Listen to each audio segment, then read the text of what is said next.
जी, प्रणाम। हाँ। लोक धर्म क्या है? और जो लोक धर्म प्रचलित चलता है, उसका कोई महत्व भी है या बस उसका नुकसान ही है? और आप इसके इतने विरोध में क्यों हैं? धर्म माने वो दिशा जो अहंकार को लेनी चाहिए। अपने आचरण में, अपने विचार में, अपनी पहचान में। लोक धर्म का अर्थ है वो दिशा जो मैं परंपरा से लेता रहा हूँ। बैठ जाइए। जो मैं परंपरा से लेता रहा हूँ और इसीलिए आगे भी लेना चाहता हूँ क्योंकि परंपरा में सुरक्षा है। लोक धर्म का अर्थ है ये कहना कि जो मेरी पुरानी आदत है वही मेरा अध्यात्म है। उसकी ओर अहंकार ज्यादा आकर्षित होता है क्योंकि वो सब कर चुकने के पश्चात अहंकार आज तक शेष है ना।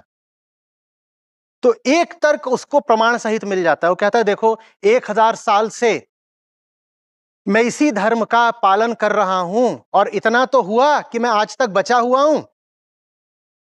और कोई लाभ हुआ हो ना हुआ हो, बचे रहने का लाभ तो हुआ है ना। फलाने तरीके की मान्यता है, फलाने तरीके का कर्म कांड है, फलाने तरीके के प्रतीक हैं, पहचान है। मैं इनको पकड़ के चल रहा हूं 1000 साल से। आप बता रहे हो कि कुछ नुकसान हुआ है। नुकसान तो मुझे ज्यादा दिख नहीं रहा, पर एक लाभ जरूर दिख रहा है स्पष्ट। क्या? मैं बचा हुआ हूं। और उसके बाद और भी कई लाभ हैं, जैसे कि स्वयं सोचना नहीं पड़ता और निजी सोच के कोई खतरे उठाने नहीं पड़ते। अपनी ओर से कोई प्रयोग नहीं करना पड़ता, कोई जिज्ञासा, कोई परीक्षण नहीं करना पड़ता। जो चला आ रहा है उसी को चलने दो। ये लोक धर्म है। लोक धर्म धारणा को धर्म बना लेने का और आदत को अध्यात्म बना लेने का नाम है। धारणा को क्या बोल दिया और आदत को क्या बोल दिया? इसी को और बढ़ाना हो तो तुकबंदी करके तो बोल दो सुविधा को समाधि बोल दिया।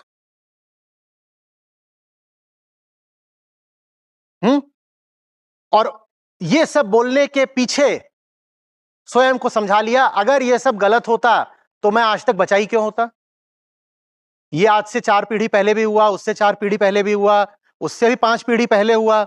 अगर ये बातें ठीक नहीं होती तो हम आज तक बचे ही क्यों होते। ये लोक धर्म का आंतरिक तर्क होता है। अगर हम बचे हुए हैं तो हमारे बचे रहने से ही सिद्ध हो जाता है कि यह धर्म श्रेष्ठ है।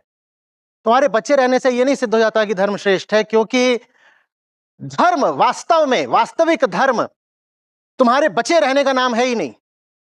वो इस बात का नाम नहीं है कि तुम कितने लंबे समय से कायम हो। वो इस बात का नाम है कि तुम्हारी गुणवत्ता क्या है। तुम आंकड़े गिनते हो, तुम गिनते हो कि कितने 1000 साल से हम बचे हुए हैं। तुम आंकड़े गिनते हो कि कितने करोड़ या कितने 100 करोड़ हमारी तादाद हो गई। तुम क्वांटिटी के ग्राहक हो और वास्तविक धर्म क्वालिटी का नाम है, क्वांटिटी का नहीं। तुम कहते हो कुछ बात तो है कि हस्ती मिटती नहीं हमारी, सदियों रहा है दुश्मन दौरे जहां हमारा। यह बात धर्म पर लागू नहीं होती। आज आप क्या गा रहे थे?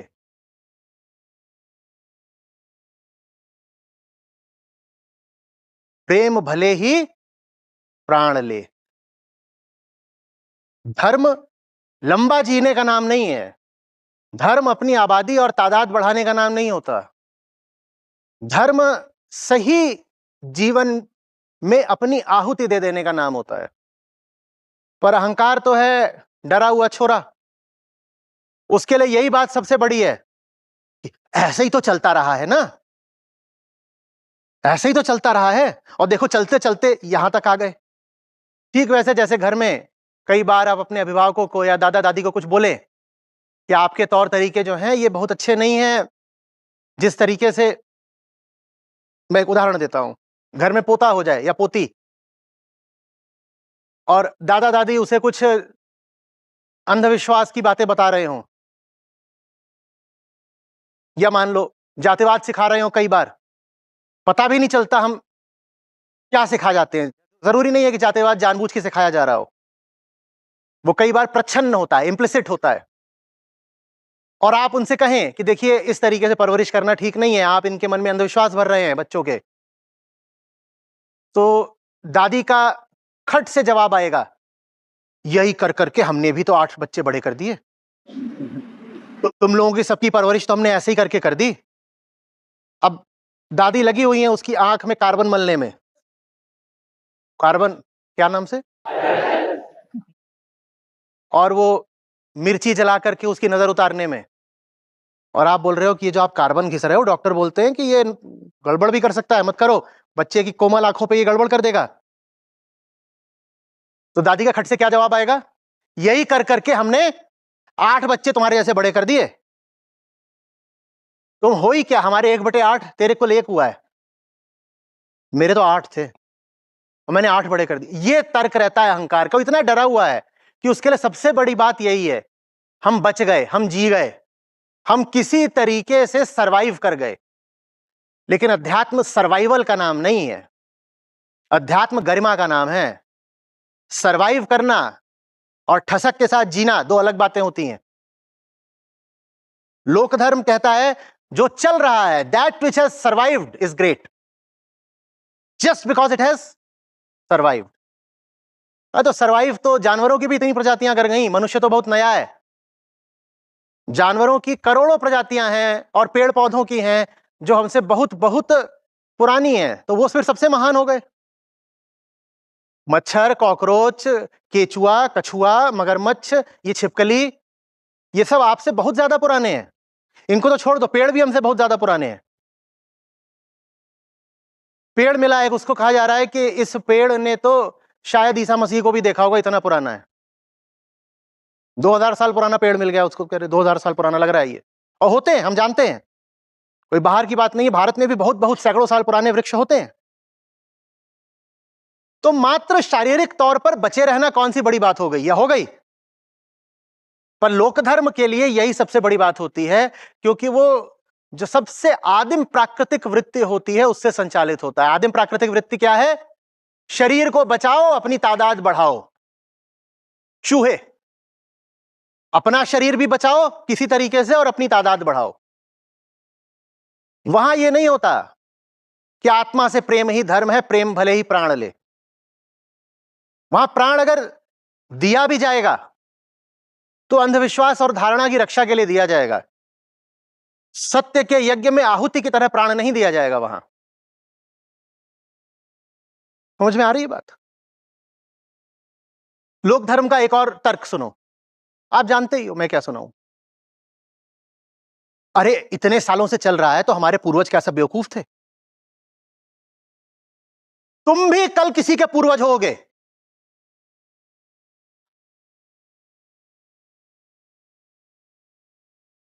अच्छा, अपने ऊपर बुरा लगता है, ये तुम्हारे बगल में बैठा हुआ है टट्टू, मैं तुमसे पूछूं टट्टू कैसा है, तुम्हारा नाम टीटू, तुम्हारे दोस्त का नाम टट्टू, मैं पूछूं ये टट्टू कैसा है, तुम बोलोगे 1 नंबर है, गधा है, मूर्ख है, पागल है, बेवकूफ है।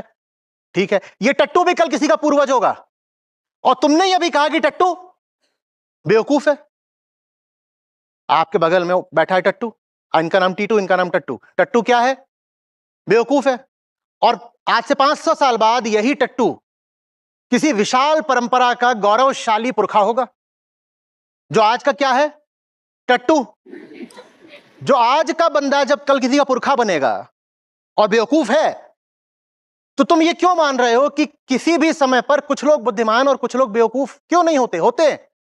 और ये भी आप जानते हो कि चाहे 21वीं शताब्दी हो, चाहे 15वीं शताब्दी हो, चाहे 10वीं शताब्दी हो, चाहे 5वीं शताब्दी हो, समाज में यदि बेवकूफ और बुद्धिमान दोनों होते हैं तो दोनों में अनुपात कितना होता है? 99 मूर्ख होते हैं तो 1 बुद्धिमान होता है। जी हां, हमारे पुरखों पर भी यही बात लागू होती है। 100 में से 99 पुरखे भी बेवकूफ ही थे। आप नियमों का अपवाद थोड़ी बन जाओगे। जो बात है तो है, जैसे ये कहोगे कहेंगे साला अपने ही बाप दादाओं को बेवकूफ बोल रहा है, तेरे बाप दादे होंगे बेवकूफ, मेरे नहीं थे। जी, आपकी प्रतिक्रिया से पता चल रहा है।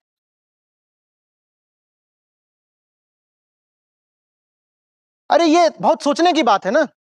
जब दुनिया में किसी भी समय में किसी भी समाज में मूर्ख भी होते हैं और ज्ञानी भी होते हैं, और 100 में से 99 मूर्ख ही होते हैं।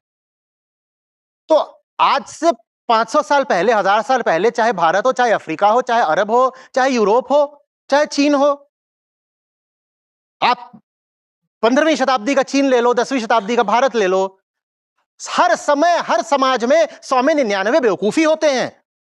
यह प्रकृति का नियम है, इसमें अहंकार को आहत करने वाली कोई बात नहीं है, ऐसा होता है। यह लगभग वैसी सी बात है कि जैसे खरगोशों के 2 कान होते हैं, इसमें आहत होने की क्या बात है, यह प्रकृति का नियम है। पर लोक धर्म कहता है नहीं, जो कुछ पीछे है वो श्रेष्ठ है, वो स्वर्णिम है। क्यों है भाई, क्यों है? और एक प्रश्न पूछ रहा हूं, बुरा लगेगा लेकिन लगने दीजिए। मिट्टी की देह वैसे ही खत्म होनी है, अच्छा लगे बुरा लगे क्या है? ज्ञान के ज्यादा साधन आज है या 1000 साल पहले थे? जितनी शिक्षा आज मिल रही है तब मिलती थी। एक से बड़े एक अंधविश्वासों में फंसने की ज्यादा संभावना आज है या पहले थी?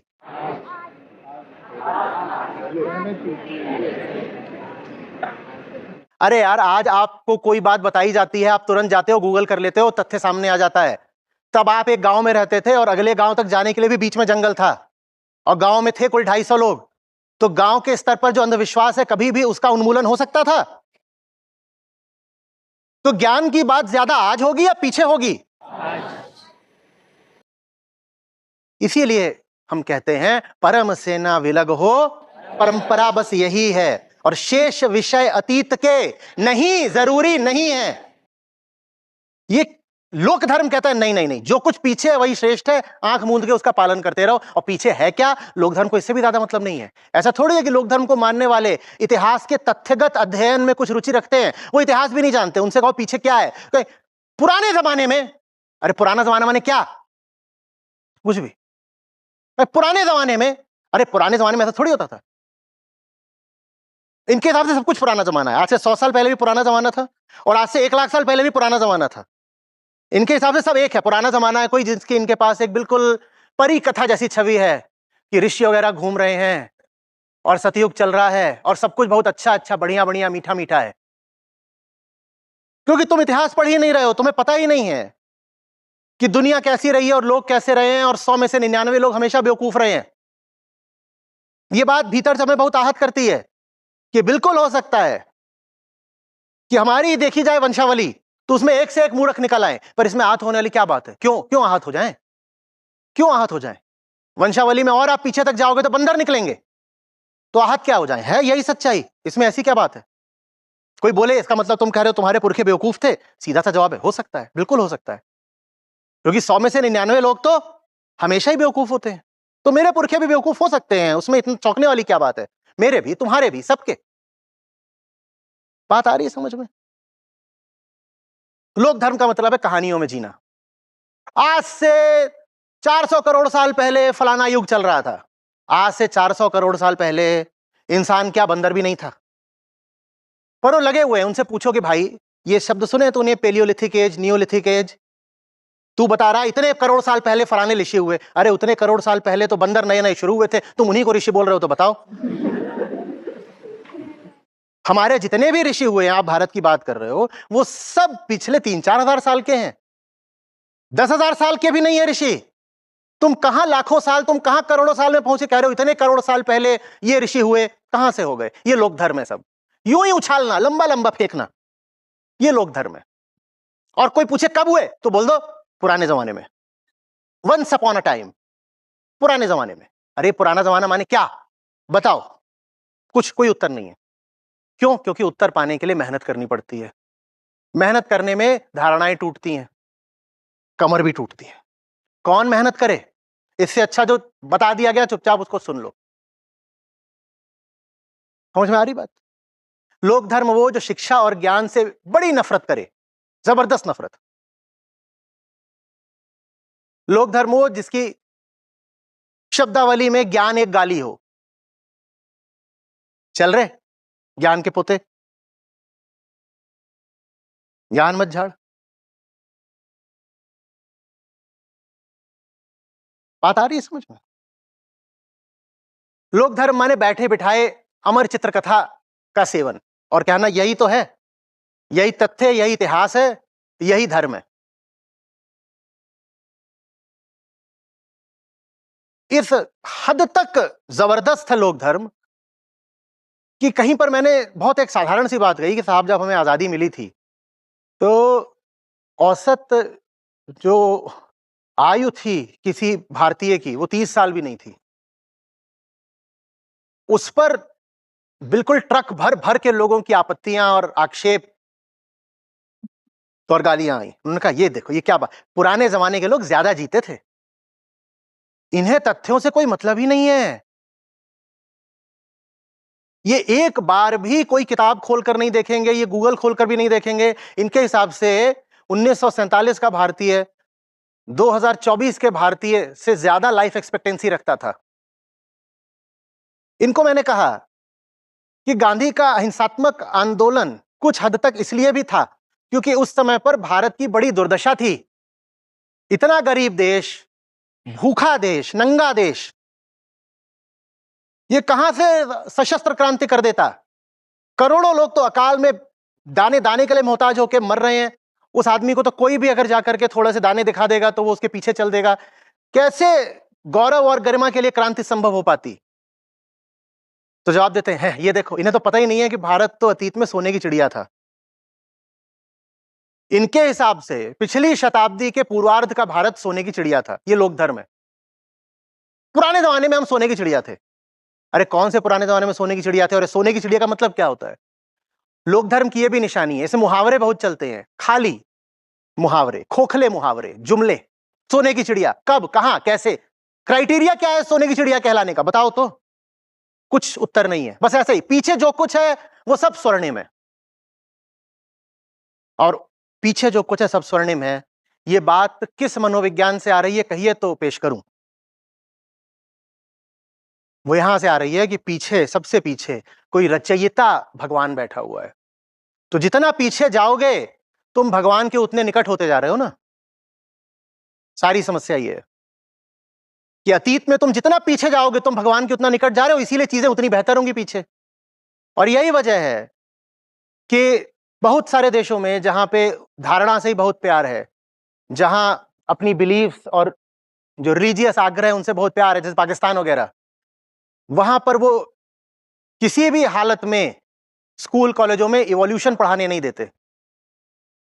क्योंकि अगर ये तय हो गया कि हम इवोल्यूशन से आए हैं तो वो सारी बात खंडित हो जाएगी कि one fine day God made man. और सारा जो लोक धर्म है वो इस बात पे चलता है कि वन फाइन डे गॉड ने मैन की रचना करी। और चूंकि गॉड पीछे है, अतीत में है, तो इसीलिए अतीत में तुम जितना पीछे जाओगे तुम गॉड के उतने समीप होते जाओगे और इसीलिए चीजें उतनी सुंदर होती जाएंगी। लेकिन तथ्य यह है कि तुम पीछे जितना जाते जाओगे तुम उतना ज्यादा जंगल में प्रवेश करते जाओगे। तुम जितना पीछे जाओगे तुम ईश्वर के नहीं बंदर के निकट होते जाओगे। समझ में आ रही बात? लोक धर्म वो जिसे तथ्यों से बड़ी आपत्ति है, बदहजमी है, बिल्कुल तथ्य नहीं चाहिए, आंख बंद करके कल्पना करनी है बस। ये लोक धर्म है। और इसीलिए लोक धर्म को वास्तविक धर्म से बड़ी चिढ़ है। वास्तविक धर्म कहता है तथ्य ही सत्य का द्वार है। वेदांत कहता है व्यवहारिक तल से होकर के ही पारमार्थिक तल पर पहुंचा जा सकता है, और व्यवहारिक तल का अर्थ होता है तथ्य। वेदांत की वास्तव में कुल बात यह है कि अगर तुम व्यवहारिक तल पर उत्कृष्ट नहीं हो तो पारमार्थिक तल को तो बेटा भूल ही जाओ। व्यवहारिक तल माने ये जो जगत है हमारा सांसारिक तल, और इस सांसारिक तल पर उत्कृष्ट होने का मतलब होता है चीजों को जस का तस जानना, आम को आम जानना, चाकू को चाकू जानना, कल्पनाओं के बुलबुले नहीं उड़ाना। तथ्य सत्य का द्वार है। जो तथ्यों के संपर्क में आ गया, प्रयोग करके, परीक्षण करके, इंद्रिय और मन का संयम रख के, मात्र वही है जिसके लिए सत्य की संभावना खुलेगी। यह वास्तविक धर्म है। तो वास्तविक धर्म सारा सम्मान किसको देता है? तथ्यों को। और लोक धर्म सारा सम्मान किसको देता है? कल्पना को।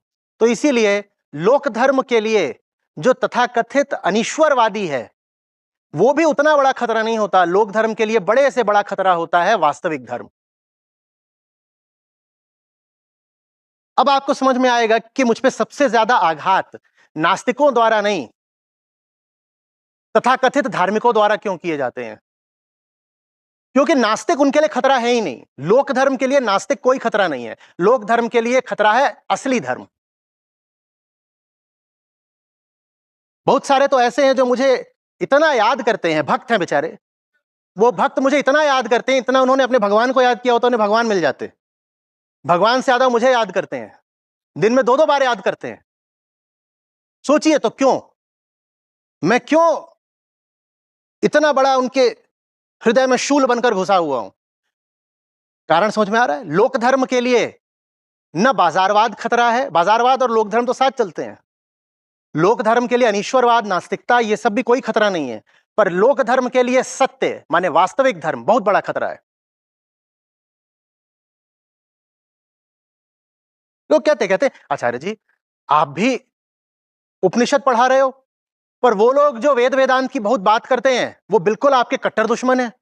आचार्य जी आप गीता पढ़ा रहे हो, पर कृष्ण भक्त तो बिल्कुल उतारू हैं, खत्म कर दें आपको। ऐसा क्यों हो रहा है? समझ में आ रहा है क्यों हो रहा है? लोक धर्म अधर्म से नहीं घबराता, क्योंकि अधर्म तो स्वयं है। लोक धर्म सच्चे धर्म से घबराता है। इसलिए मुझे जो विरोध भी आता है, मालूम है वो कहां से आता है? पकड़िएगा।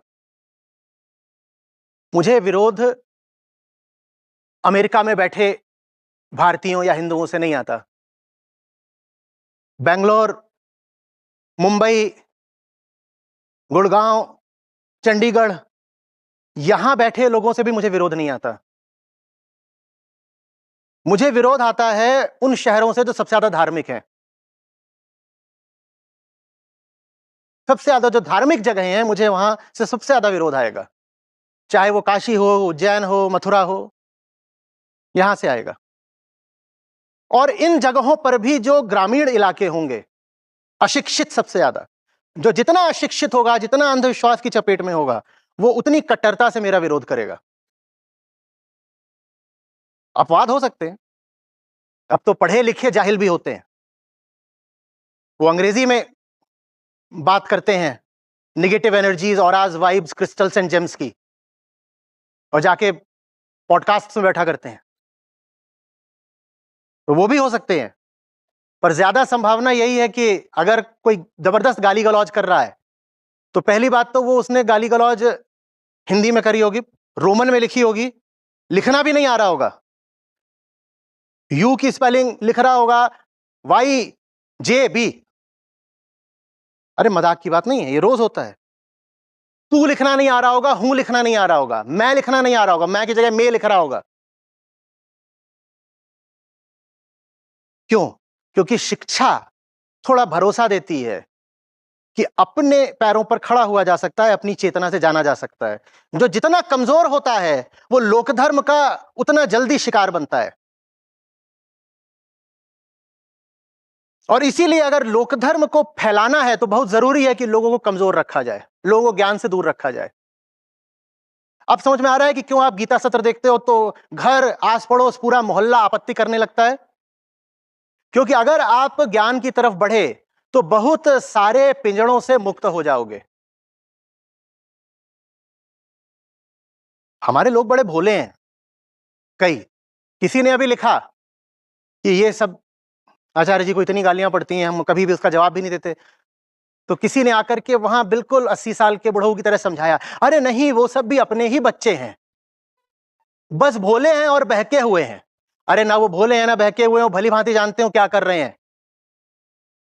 मैं उनके लिए एक अस्तित्वगत खतरा हूं, वो भोले और बहके हुए नहीं है। उनका बस चले तो अभी आकर गोली चला दें। तुम यही कहते रह जाओगे कि वो तो भोले हैं, बहके अपने। हमें जाकर के उनको प्यार और सब्र से समझाना चाहिए।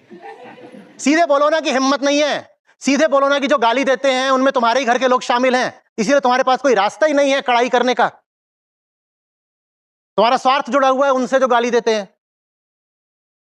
तो वास्तविक धर्म बस उनके लिए है जो बहुत कड़ी शर्तें पूरी करते हो। अगर आपके ममता के, कामना के, स्वार्थ के तार जुड़े हुए हैं तो वास्तविक धर्म का रास्ता आपके लिए नहीं है।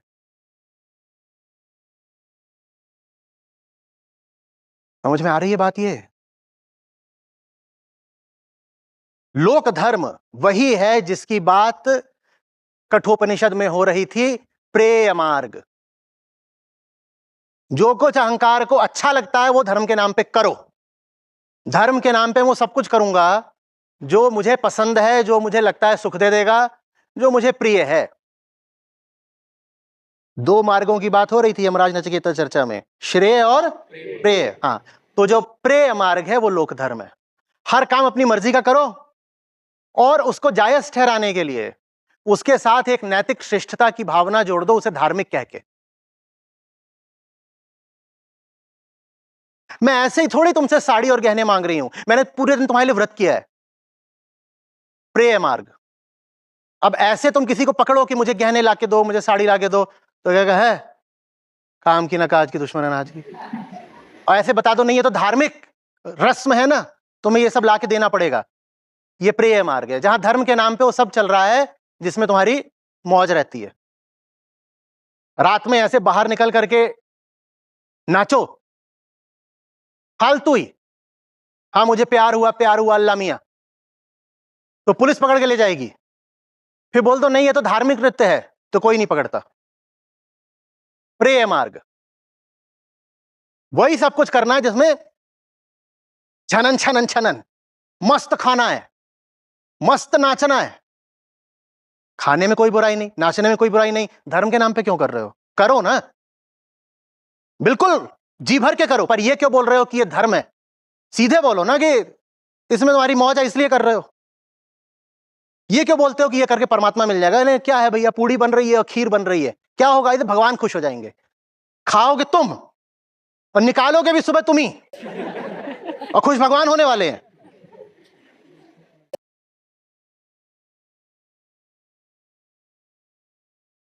जानवर काट रहे हैं, चाहे बकरी है काट रहे हैं, वही जानवर क्यों कटते हैं जिनका मांस स्वादिष्ट होता है?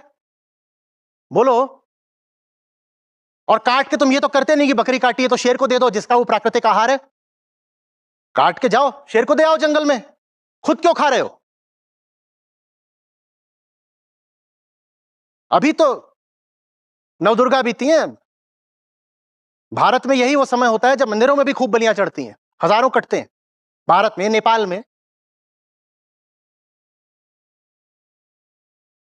मौज का मार्ग, प्रिय मार्ग, भाई अपन को ना ये काम करना, पर ये काम ऐसे ही करेंगे तो लोग कहेंगे छी छी, he is just satisfying his carnal desires. तो एक काम करते हैं, एक धार्मिक कहानी के माध्यम से ही काम करते हैं, एक धार्मिक कहानी के माध्यम से काम करते हैं। समझ में आ रही बात? ये कुछ भी वहां ऐसा नहीं है जो कामना पूर्ति के अलावा किसी और उद्देश्य के लिए हो। यहां तक कि भगवत गीता में श्री कृष्ण को बोलना पड़ता है, अर्जुन, ये सीधा सीधा श्लोक है, बिल्कुल इन्हीं शब्दों में है, अर्जुन जब तक तुम वेदों की सकाम ऋचाओं से ऊपर नहीं उठते, जब तक जो काम्य कर्म हैं तुम उनसे बंधे हुए हो, तब तक तुम्हें मेरी बात समझ में नहीं आएगी। उपनिषदों में कामनाओं की बात नहीं है, पर मंत्रों में है, वहां सब कुछ कामना गति है। सब प्राकृतिक देवी देवताओं से कहा जा रहा है हमारी ये कामना पूरी कर दो, वो कामना, और कामनाएं सारी वही हैं, पुरानी कामनाएं। बेटा दे दो, जमीन दे दो, हमारे पशुओं के ज्यादा दूध आए और हमारे शत्रुओं को आग लगा के मार दो, यही है। बारिश करवा दो, बीमारी ना आए, ये लोक धर्म है। कामना पूर्ति का ही बेईमानी भरा नाम। और वास्तविक धर्म निष्कामता। जहां कहीं धर्म के नाम पे आप कामना पूर्ति होते देखें, जान लीजिए ये नकली धर्म है, लोक धर्म है। क्योंकि वास्तविक धर्म निष्कामता है। निरअहंकार होना माने निष्काम होना, यह वास्तविक धर्म है। यही गीता का संदेश है, यही उपनिषदों की सीख है, यही संतों ने गा गा के समझाया है।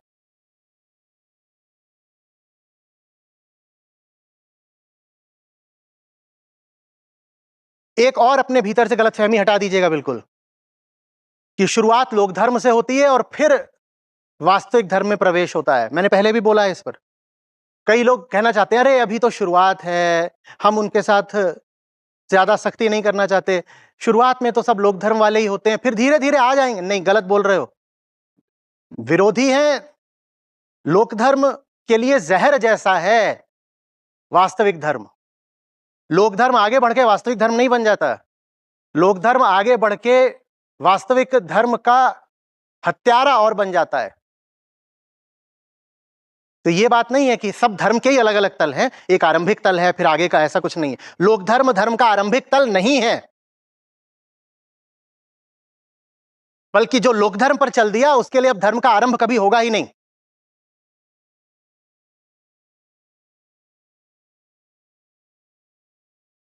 आ रही है बात समझ में? और यही वजह है कि जिन समाजों में लोक धर्म जितना फैला हुआ है वो उतने ज्यादा पिछड़े हुए हैं, क्योंकि लोक धर्म को फैलने के लिए अशिक्षा और अज्ञान की जमीन चाहिए ही चाहिए। यह हमारे लिए बहुत शर्म की बात होनी चाहिए। हम अपने आप को धार्मिक कहना चाहते हैं, बिल्कुल कहना चाहते हैं, कि दुनिया भर में अगर तुलना करके देखो और भारत में भी अगर देखो तुलना करके, तो जहां लोग अपने आप को जितना ज्यादा धार्मिक बताते हैं वहां अशिक्षा उतनी ज्यादा है, गरीबी उतनी ज्यादा है। जो अपने आप को जितना धार्मिक बोलता है उसको, उनके यहां जाओ बीमारियां भी उतनी ज्यादा होंगी, बच्चे भी उतने ज्यादा होंगे। पाकिस्तान दुनिया के उन गिने चुने देशों में रह गया है जहां से पोलियो नहीं हट रहा। वहां पर फैला रखा है कि ये जो कुछ भी है ये सब तो ऊपर वाले की देन है, और ये जो पोलियो लगाने आते हैं ये पोलियो का अगर लगा देंगे तो काफिर बन जाएंगे हम। वहां से पोलियो ही नहीं हट रहा। ये लोक धर्म है। पाकिस्तान की बात इसलिए करता हूं क्योंकि हम भी अब वैसे ही बनना चाहते हैं, तो इसलिए आपको आगाह करता हूं बार बार।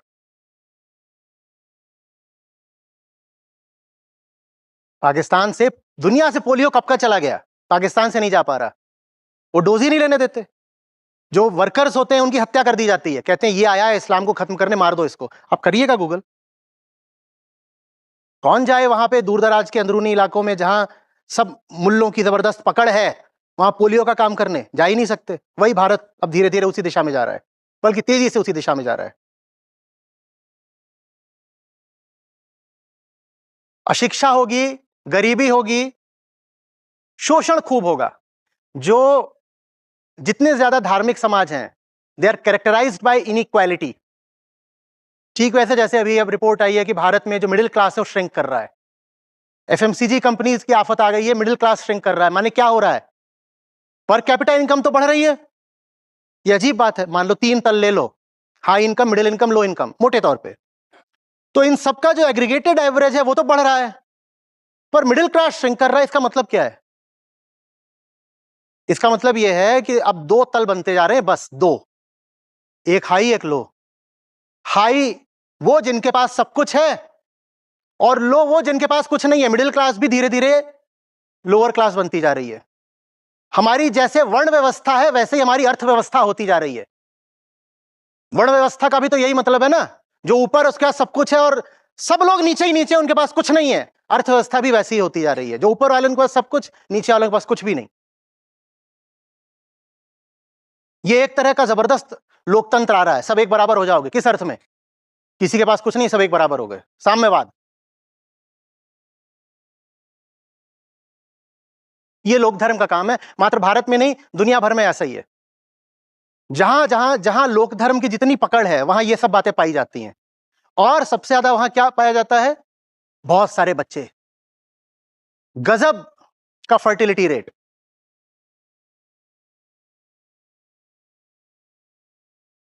अशिक्षा, बीमारी, बच्चे, गरीबी, असमानता हर तरीके से, और बहुत सारी लड़ाइयां, युद्धोन्मत्तता, बेलिजरेंस, लड़ने को हमेशा तैयार। अफगानिस्तान याद करो, है कुछ नहीं लेकिन मार दूंगा, मारने को तैयार। है कुछ नहीं, मारने को तैयार। और अच्छे से समझ लो, लोक धर्म में मरना मारना बहुत ज्यादा होता है और मरते मारते हमेशा गरीब है।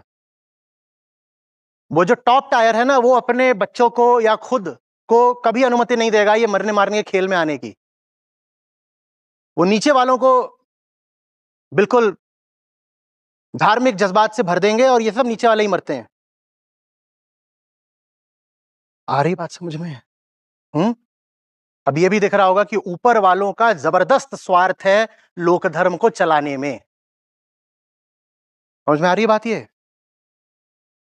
तो लोक धर्म का एक जबरदस्त आर्थिक तर्क होता है। आर्थिक तर्क यही है, the elite must become super rich. ये लोक धर्म का काम है। वर्ण व्यवस्था जैसी अर्थव्यवस्था।